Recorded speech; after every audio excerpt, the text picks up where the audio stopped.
যুক্তরাজ্যের সাউথ ওয়েস্টে western Islamic education centre 5 lakh পাউন্ডের ফান্ড সংগ্রহের লক্ষ্য নিয়ে এক চ্যারিটি ডিনার অনুষ্ঠিত হয়েছে। সময়ের সাথে মুসল্লি ও শিক্ষার্থীদের সংখ্যা বাড়ায় মসজিদের স্থান পর্যাপ্ত নয়, তাই মসজিদটি সম্প্রসারণের কাজ এখন জরুরি হয়ে পড়েছে। বিস্তারিত জানাচ্ছেন আমাদের ব্রিস্টল ও সাউথ ওয়েস্ট প্রতিনিধি মোহাম্মদ কবির আলী। যুক্তরাজ্যের ব্রিস্টলের পার্শ্ববর্তী ওয়েস্টার্ন সুপারমিয়ারে মসজিদের সম্প্রসারিত নির্মাণ কাজের তহবিল সংগ্রহের জন্য এক চ্যারিটি ডিনার অনুষ্ঠিত হয়েছে। গত রবিবার ওয়েস্টার্ন সুপারমিয়ারের উইন্টার গার্ডেনে ওয়েস্টার্ন ইসলামিক এডুকেশন সেন্টারের সম্প্রসারণ কাজের জন্য 500,000 পাউন্ডের ফান্ড সংগ্রহের উদ্দেশ্যে এই চ্যারিটি ডিনার অনুষ্ঠিত হয়। অনুষ্ঠানের মূল আকর্ষণ ছিলেন জনপ্রিয় TV presenter Farhan Masud Khan, head of programme channel S.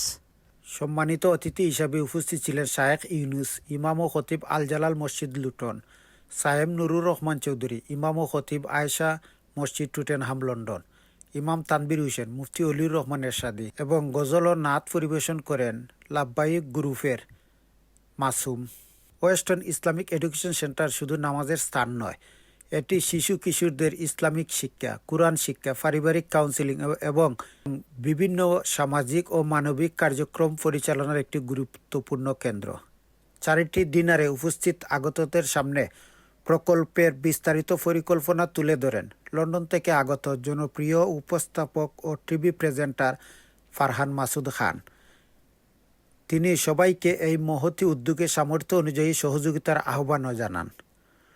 উপস্থিত অনেকেই মসজিদের সম্প্রসারণ কাজের জন্য অর্থ প্রদান করেন এবং অনেকেই কমিটমেন্ট করেন তাদের সামর্থ্য অনুযায়ী আল্লাহর ঘর মসজিদে শরিক হবেন। অনুষ্ঠানের শেষ পর্বে অতিথিদের সম্মানে চ্যারিটি ডিনারের আয়োজন করা হয়। ব্রিস্টলের ওয়েস্টার্ন সুপারমিয়ার থেকে মোহাম্মদ কবির আলী, চ্যানেল এস নিউজ।